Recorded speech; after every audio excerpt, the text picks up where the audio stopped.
Colloquium. Thank you guys for coming. Remember, we do these talks every other week, so we won't have one next week, but we'll have one the week after, and that one will be about understanding autism. So we'll have our very own Giselle Flores. She's an instructor here at MJC, so it's always nice to highlight our faculty. And then let's just jump right into it. So I'll let you introduce yourself, and let's get started. Thank you guys. Thank you. Thank you everyone for coming. If my voice is not loud enough, please let me know. My name is Qiqi, so spell out like Qiqi, but if make it easy, it's Ki. So if there's any question, please feel free to raise your hand. I do leave a little bit time at the end for Q&A, but I feel like today that we have a lot of people coming out attending the meeting today. So maybe it's interesting to make it some more interaction. So keep us away to the whole time because it's a 1-hour event. So today I'm going to talk about food science and the job market in the Central Valley. So the agenda will be a little bit talk about myself, general agriculture in California, introduction about Hilma, the company I work at, food science, mainly focused on dairy science, dairy processing, and applied food science. As I mentioned, if you have questions during the discussion, please feel free to let me know anytime. And at the end, we also have some time to have some question and answer time. So as you can tell from my accent, I'm not born here. I was not born here. I was born in China. I come to the US, and I actually start my education at MJC here as an English as a second language student. So after I spent time here, taking the English class, I kind of feel like, oh, I want to pursue a 4-year degree. But at that time, I don't know what kind of major I want to be at, so I do a transfer study. Of course, I can't do English or history or political science, that type of major. So I choose to be in chemistry. And after finish 2 years of transfer study, finishing all the prerequisites, I was able to go to UC Berkeley to finish my BS in chemistry. After graduating from Berkeley, I come back to the Valley because there's a lot of job opportunity. So I start my career actually in wine, the wine group in Ripon in 2009. After working there for like a season, like very busy season, I start my full-time career at Hilma Cheese and until right now. So when I get hired at Hilma, I was instrumentation lab technician in a QA department, quality assurance. So in that job, I spent a lot of time analyzing because my major is chemistry, so I do a lot of chemical analytical stuff. And then after working there, talk to a lot of people and kind of feel like I might want to pursue a higher degree. So Hilma is very supportive. They fund me to finish my master's degree in food science at Kansas State University, and I also work there full-time. I spent another 8 years after QA department. I spent another 8 years in cheese R&D, which I mainly focused on developing a cheese product, looking at cheese processing and how to use cheese properly. And in 2022, I got my current position as application manager in both cheese and ingredient. So when I mention ingredient, means after cheese is made, we make whey protein and lactose. So that's a little bit about me and my background and my connection with MJC and Hilma, which I met Professor. So I'm going to talk about a general agriculture in California. So this information, I borrow it from California Milk Dairy Advisory Board. So dairy is really big in California. It brings 57.7 billion to the California economy. And you can see that 99% of the farmers are family owned, and we produce 19% of the national cheese in California. We are the biggest Hispanic cheese producer and the biggest mozzarella producer. And you can see because the location, 1/3 of our milk product will be export. And then I thought, before I see this statistic, I always thought winery is the biggest agriculture in California, which I was wrong. It's actually dairy. So dairy have 8.13 billion, and grape and winery about like 6.5. And then the next is cattle, lettuce, and almond. So California is really big in agriculture. And then this dairy opportunity bring about like 100,000 jobs directly, and also 250,000 indirect jobs related to it. So if you get a bachelor degree, mainly start about 70 to 80K. So this is some statistic CMAB make. I didn't make that. So there's a lot of dairy industry in this area. La Talet, which is the biggest dairy in the world. So the Kraft, I mean, everybody very familiar with the Kraft single Kraft cheese type. And Lapino, I believe everybody have pizza from Pizza Hut before. So Lapino is making the cheese for Pizza Hut. California Dairy is the #1 milk powder, because infant formula are mainly the milk powder. MSG, Milk Special Global, is a whey protein isolate. So if anybody drinking whey protein for sport nutrition or that type of things, MSG will be your supplier. And Lanolate, Saputo, Hilma, DFA, so we are all there like by size. So this is general like information about agriculture in California. And next, I'm going to talk about Hilma, the company I work at. So this is our goal, and this is our value, is to improve life together. We are making functional cheese and ingredient at big scale. Like when I mean big, this is big. Every day we produce about 4% of the total US milk production. So 4% of the US milk go to Hilma facility. We manufacture about 20% about the American style cheese. So if you go to a supermarket, buy some cheddar, Monterey Jack, mozzarella type of cheese, 1 pound of those cheese come from Hilma. We don't do private label, so you won't be able to see Hilma's label in the supermarket. But we make the cheese, we give it to our customer do the further processing. And then 5 to 10% of our cheese product will go export. So this is our history. It started in 1984. 12 local dairy farmers started the business. Right now we have about 1,700 full-time employees, 3 locations. The next slide we will talk about it. We are serving customers over 50 countries globally. We invest talent over here, and technology allow us to collaborate and interact with our customer. So the first site is Hilma, California, and then we also have a facility in Delta, Texas, and then we have our newly opened facility in Dodge City, Kansas. It started operating October 2024. So we are getting big, we are getting everywhere, because we want to serve the West Coast, South America, and then our East Coast. So you can see we make natural American cheese, we make whey protein, we make a special whey protein product, lactoferrin, which is a very important ingredient in infant formula to help our baby. We also make special protein fraction. So those are all the license that we have.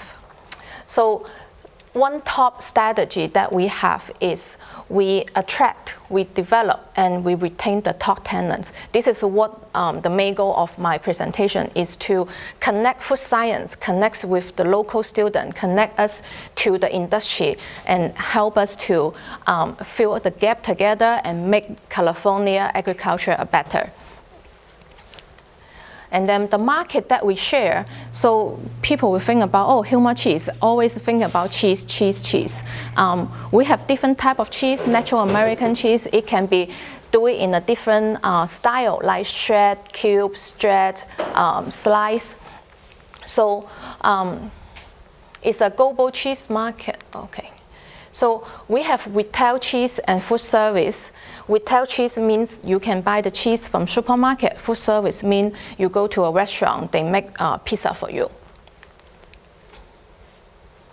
And then we serve Mexico, South America, Asia, Oceania. So when I mention this, it's because there's a lot of job over there, because when we need to export our product overseas, there's a lot of documentation, a lot of testing, a lot of paperwork that we need to follow. So I can talk about this later. This is the cheese product that we make, natural American cheese that we see normally in the supermarket, and Hispanic cheese, European cheese, true smoked cheese. That cheese we hold a patent because the technology that we develop is very unique. And then we also serve the cheese globally for lower salt, lower moisture, that type of stuff. But when I mention this, it's not only, oh, we press the button and cheese will come out. It's because we use one type of facility, and then that facility makes cheese all different type. For example, when I mention mozzarella cheese is famous for pizza, and pizza have a very good stretch.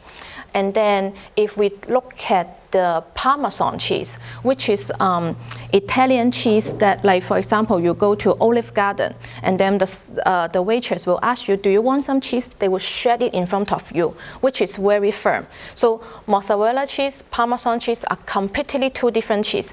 And how we make it in the same facility, this is what food science, this is what processing people come in to play a big role and then make this happen.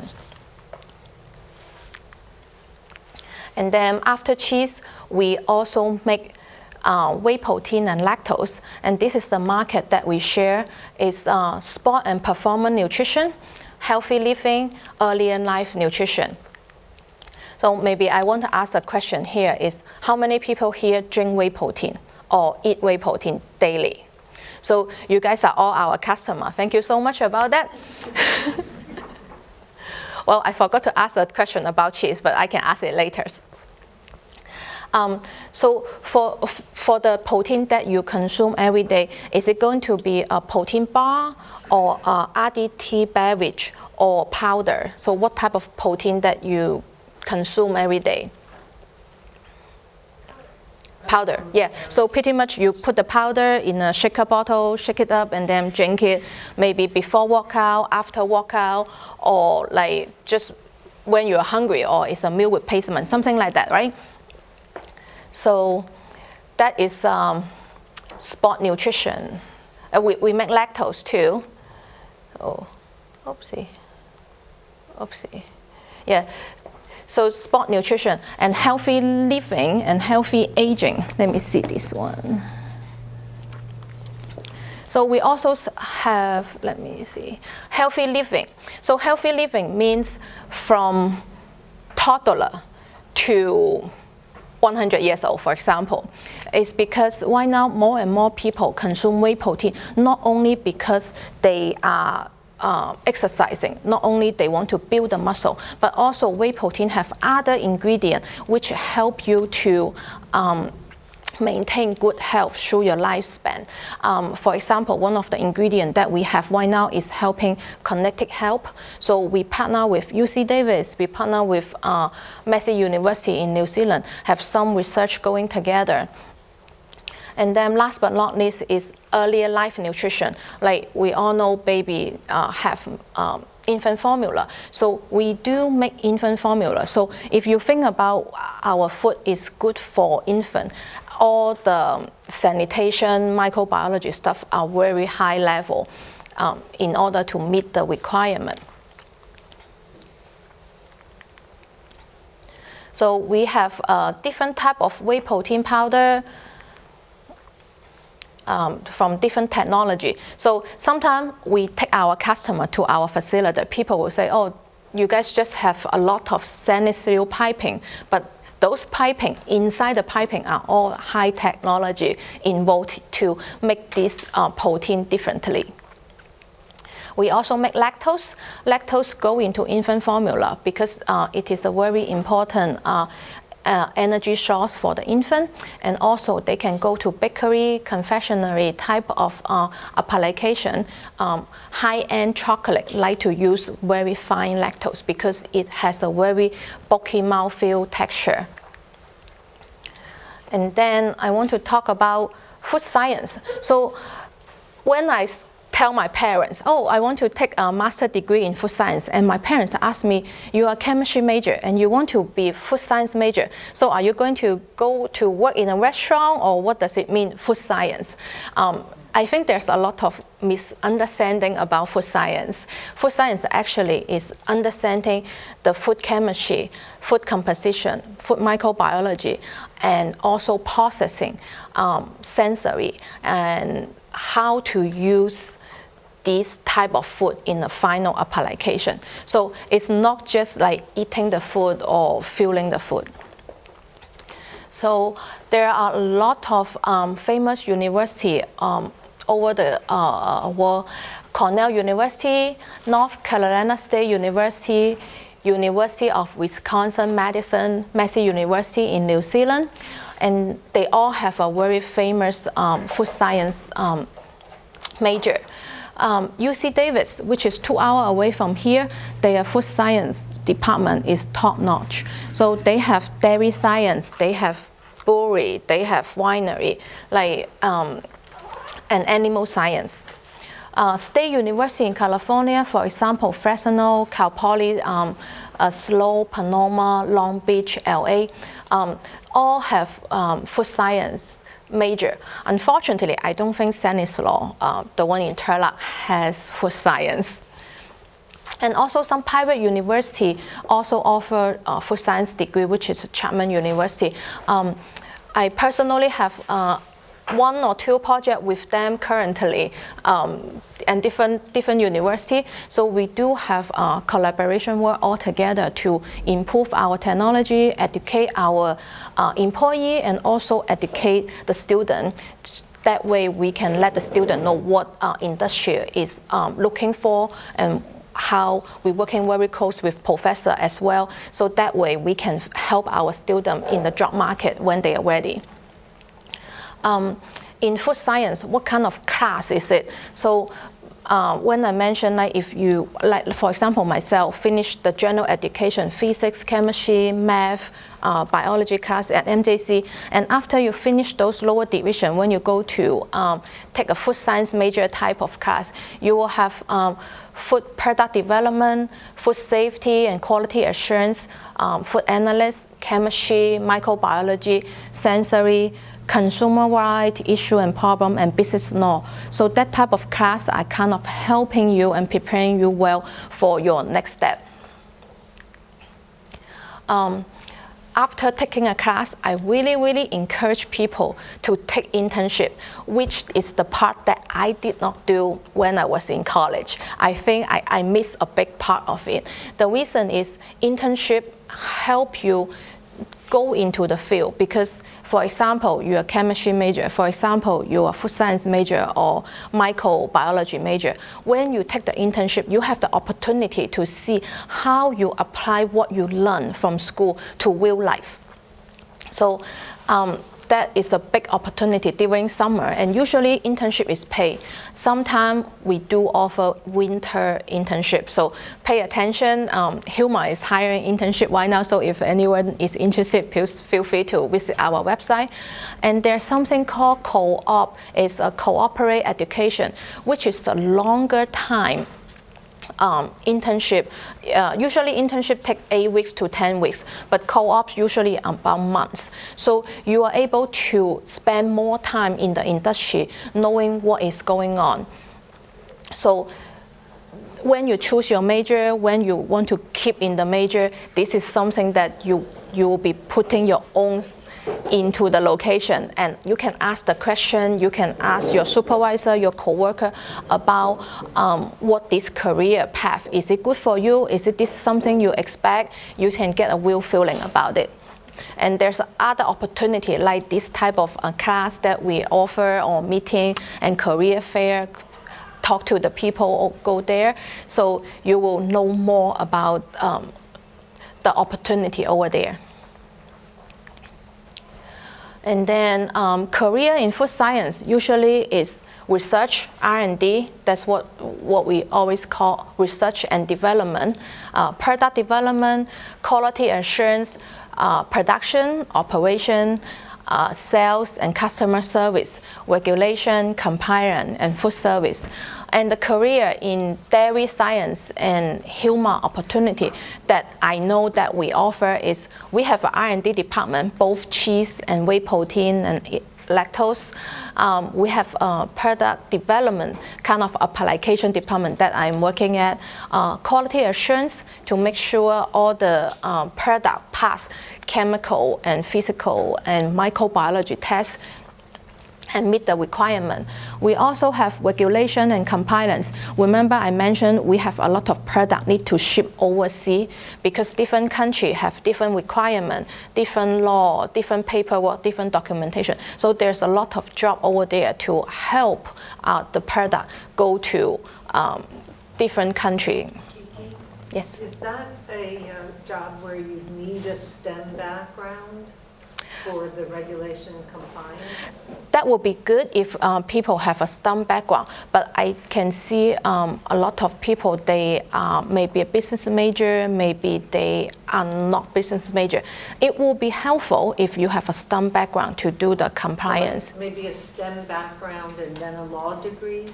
It doesn't need to be a law degree. But I mean, that would be a good combination. Yes, right? that would be a very good combination.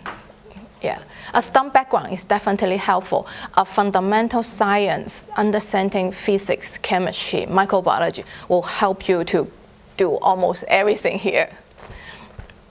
Also, there's some production operation. So when I mention production, it's not like, oh, you're pressing a button. It's production management, how to make the SOP, standard operation procedure, more effectively, helping production, efficiency, quality, yield are all those things that we are looking at. We are not looking at just making one small product. We are making like a lot.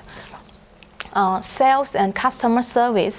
So like we just mentioned, if you have a STEM background, you understand the product, you are able to sell the product and explain to the customer how this product will work in the finished application. So that will be definitely very helpful if anybody interested. We also have a water treatment, which means all the waste will go to a water treatment plant, and then we have scientists, we have PhD, we have coordinator helping to treat those water and make the water will recycle, like everything is sustainable. And we do have a maintenance department, so if anybody is interested in doing mechanical science or engineering, that type, the maintenance department is perfect because it helps you to help us to fix all the machine in production. And we do have IT department, so anyone is computer science major or double E major or something like that, there's also opportunity, and HR is always everywhere. Safety is very important for big industry because we want everybody go to work happily and go home happily at the same time. I want to talk about the partnership that we have with university and other organization. Will California Milk, so CMAB, they help me to produce those slides previously. IDFA, US Dairy Export, so they help to bring customer to us, or they help to introduce us to the customer, and we will hold some training, we will hold some trade show, maybe in the US, maybe in my lab, maybe overseas, to train our customer and help them to better understand our product. Like I mentioned, Cornell University, North Carolina State University, University of Wisconsin, Massey University from New Zealand, Cal Poly, Davis. So all these universities, we work very close with them. We sometimes partner together to do some projects. So if they publish, the professor publish some paperwork, they will use our product. We will provide our support to them or our knowledge. And so we partner, we call it, we partner together. So this part is R&D capability. This is what we do every day in my department or other cross-functional department working close with us. So I always joke around, if my sales team bring back a bar of cheese and tell me, make it, that's the best day of my life, because we have a lot of analytical instruments. We have a lot of PhD in our department. So it's kind of like a puzzle, a game to us to figure out how the customer make this cheese. And we will use our knowledge to mimic it and make it again. So kind of doing a reverse engineering. After we're making it, we need to present this product to our customer and see if they like it, if this meet their functionality requirement, if the mouthfeel, texture, flavor is what they need. And then we also need to see if there's any gap that we can help them to see whether we can do together better. So this is what we do. You can see that we burn the cheese. The reason we want to burn the cheese in this picture is because sometimes customers cook it and say, oh, it cooks, it burns. So we put it in the lab, we do a couple testing, we look at the color, we look at the cheese make, and then we are able to support to our customer to fix, provide a solution. We also have a test kitchen that I mentioned because cheese is a food product that people will eat either on the table, just like snacking, or they will put it in a pizza, they will put it in a quesadilla, they will put it in any type of food. So we need to have a test kitchen to support like how the customer use it. But not everyone have the same setup in their restaurant, not everyone in the industry. So we have to understand the difference and see how we can work together. So this is the sport nutrition slides that I was thinking to present before. After cheese make, whey protein is the next step. So a lot of people raising their hands saying that, okay, I have whey protein every day in powder form, maybe in protein bar, maybe in a ready-to-drink beverage, RTD, maybe in a gel, because like when somebody running or doing exercise, drinking a liquid is not that easy, so they need to drink some gel. Or someone have difficulty to swallow, so we will provide those type of gel. But we only make whey protein. How to use the whey protein correctly into a finished product, that's what we do in our lab to help our customer. Also, dairy food, snack, nutritional bar, snacking, supplemental, bakery, infant formula, yogurt and beverage, that type of things. This is what we do every day to help our customer to use in their formulation. So when I mention protein, because different protein have different functionality, so some of them look clear in solution. And like we mentioned, put the powder in a shaker bottle and shake it up. We need those protein to be instantized, because instantized means the protein powder can go into liquid pretty quick, and then people can consume almost immediately. And then when we mention RTD beverage, ready to drink, means those beverage need to go through a heat process to extend their shelf life.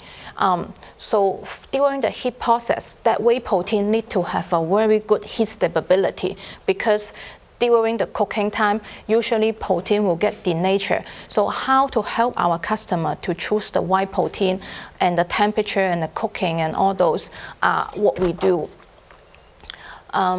Emulsification, lactose, so those are other functionality that whey protein have. And this is also the daily life of us. So you can see that we are able to support our customer making protein, snack bar, bakery, RTD beverage, dry mix, and confectionery. I'm not saying we make it for sale. We make those sample as a prototype, show it to our customer, and our customer understand and have a better feeling about, oh, okay, I can use this whey protein in my RTD beverage. I can use this whey protein in my bakery item. So next couple slides talk about the human innovation. Our lab is in the innovation center. We have, you can see we have a test kitchen, we have a sensory area, we have a pilot pen, kind of a pilot scale, smaller to kind of help our customer to make those products and help ourselves to understand how to apply this product to a certain application. And then this is also the lab that we have a lot of analytical instruments to support us to understand how this whey protein function. And pretty much this is what my presentation is. And any question, comment, or anything? Yeah, the slide you showed earlier about all of the locations that you have in the United States now, are they all producing like California produces, or do you separate where things are produced? We do at 3 different locations. We all make cheese and whey protein. Lactose only make in California facility, but we have to make cheese, and then the whey will go to the next level. Yes, we have to make cheese and whey protein together. Otherwise, it will missing a puzzle in the thing. And then all 3 facilities are hiring, especially the new Dodge City in Kansas is a brand new facility. Question? For a couple slides back when you were talking about the applications, or one more. There we go. What is the picture there? What is happening in the picture? Okay, so this is the protein bar. We cut in small pieces. This is the uniform size that when we do our testing, the instrument have an attachment. So we only capture a small area. And then the attachment puncture through the protein bar. How we do it is because there's protein bar usually become very firm during shelf life. I don't know how many people ate protein bar, but firm is a common issue in the industry, and usually people don't like it because it can break your teeth. So one of the ingredients that we are making right now can help the protein bar to stay soft through the shelf life. So shelf life extension, mouthfeel enrichment, like all those. But if I say, oh yeah, tastes soft, but I give it to you, you might think, no, it's not soft. And I give it to you, you might think, nah, I don't know, like, yeah, here and there. So we need to use an instrument to quantify those numbers. So this is a shelf life study. We do it at day 1, we do it in day 7, for example. We do it in 1 month, 2 months, until 12 months. Kind of a study to see how firm the protein bar will be. And then if you use a little bit of our ingredient or a lot of one of the ingredient, and how much improvement that you can get through the shelf life. We also put it in an incubator to accelerate, kind of like make it the environment to be hot and humid. Usually those type of situation will make the protein will become worse. So we want to accelerate those situations to happen. So this is an instrument to help us to understand how much body texture difference through the shelf life. And this is one of the attachment. This instrument have a blade, have a sphere ball, have a stretching thing. So depend on different type of application or what we want to study, we can change the attachment, program the system, and make the system do the job differently for us. Does it answer your question? Yes. Thank you. Yes? What do you enjoy most about your job? A lot. I can spend another hour on it. So, so first of all, I like to eat. And then my undergrad major is chemistry. After I work in the lab, I just feel like I facing a lot of instrument. I do a lot of testing, but how to make this more in a real life is make it to food. So like what I mentioned just now to the question from the gentleman is you are helping this product to be better in the market. And also another story I want to share is I started cheese R&D in Hilma from 2014. During that time, every US consumer have about 33 pounds of cheese every year. So not a lot, just like a small block, but think about you have pizza, you have quesadilla, you have all those. So those are just a general statistic. From 2023, during COVID, of course, there's a lot of cooking. The COVID changed lifestyle a little bit. The number jack up, and I want to ask you guys can guess, or you can Google it too. So how many pounds of cheese every American have in 2023? You can think about a higher number. In 2014, it's 33 pounds. That's a little bit too high. 42 or 43 pounds. So from 2014 to 2023, every one of us consume 42 pounds of cheese, 9 pounds more than a couple years ago. So that is another thing that I feel proud of myself because I am one of the people helping the industry to use more cheese in the food system.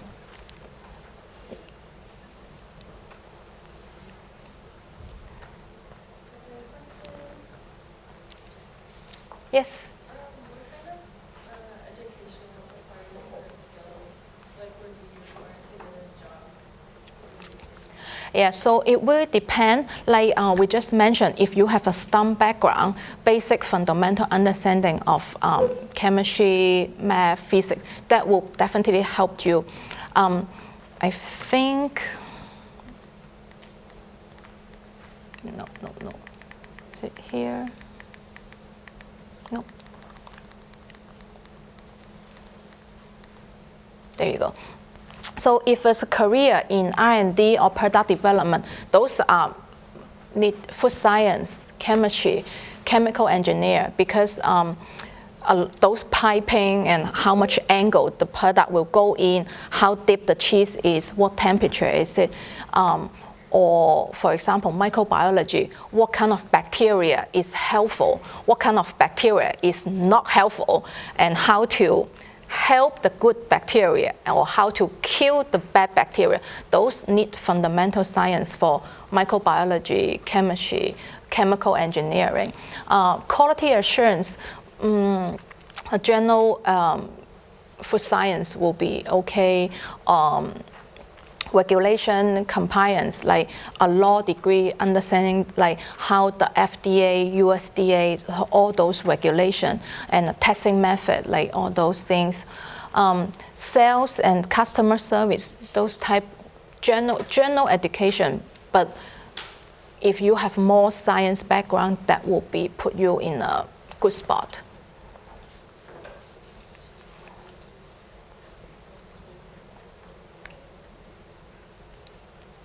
For the water treatment, does the team is an anaerobic digester used in the process?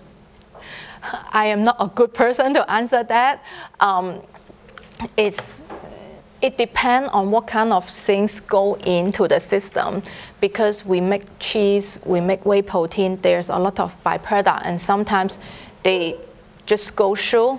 So I hear that term before, and we do have some PhD in that area to make sure that we are following the regulation, making sure everything go out is meeting the requirement.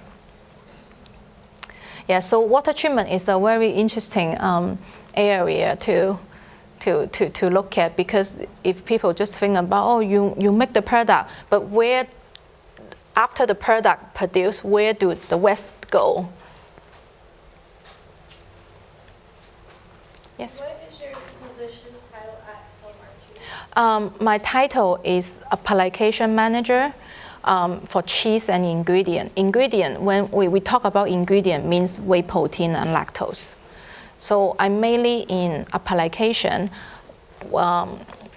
working with customer a lot to understand what they want in their finished product. And sometimes customer doesn't know what they don't know. And we have to kind of interview them and talking to them and asking, for example, if it's a drink, I need to ask them, what's the pH target? What is the flavor? What kind of ingredient you want to use? Does it need to be look clear? Or what mouthfeel? Is it going to be thick? Is it going to be thin? Like anything. So I need to understand what customer want, and then kind of getting all those information, I will come back and think about what kind of product in our pipeline will be able to fit in this application that I can provide to them. So that's one part of my job. The other part is if our production need to change the angle, for example, if usually they go this way, but for some reason they need to go a little bit different. The product come out, is it different or is it the same? Or is it like anything like that? So I will need to evaluate the product and see how those will affect the finished product quality. And if this quality will affect our customer using it as a finished product. Another thing is customer complaint, which is not fun to do because they have customer will have problem and they will contact us. We need to understand what is the problem. Is it the product used properly, or is it some gap that are missing? Is there anything we can help them to figure out a solution? Those a lot of time also means, like I mentioned, if people give me a block of cheese, make it, that will be the most fun part of my career. Is you can use all your technology, all the instrument to figure out what's going on here, and then do your own testing, work with production, work with R&D, work with engineer to see how to make this happen in production.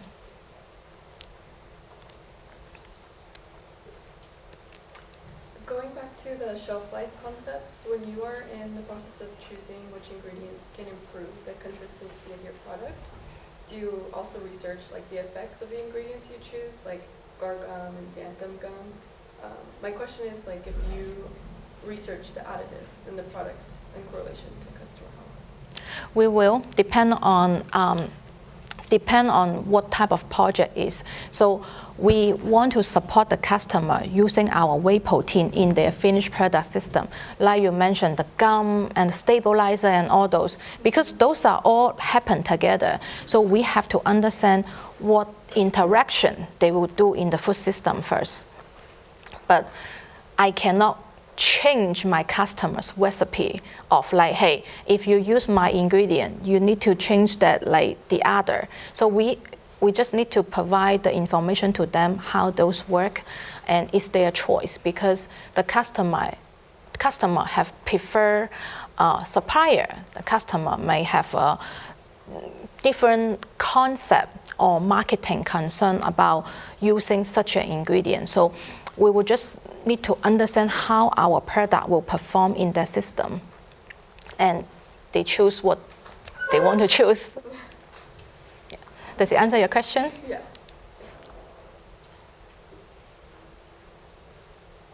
We don't have any other questions. Thank you guys for coming. Thank you. Thank you.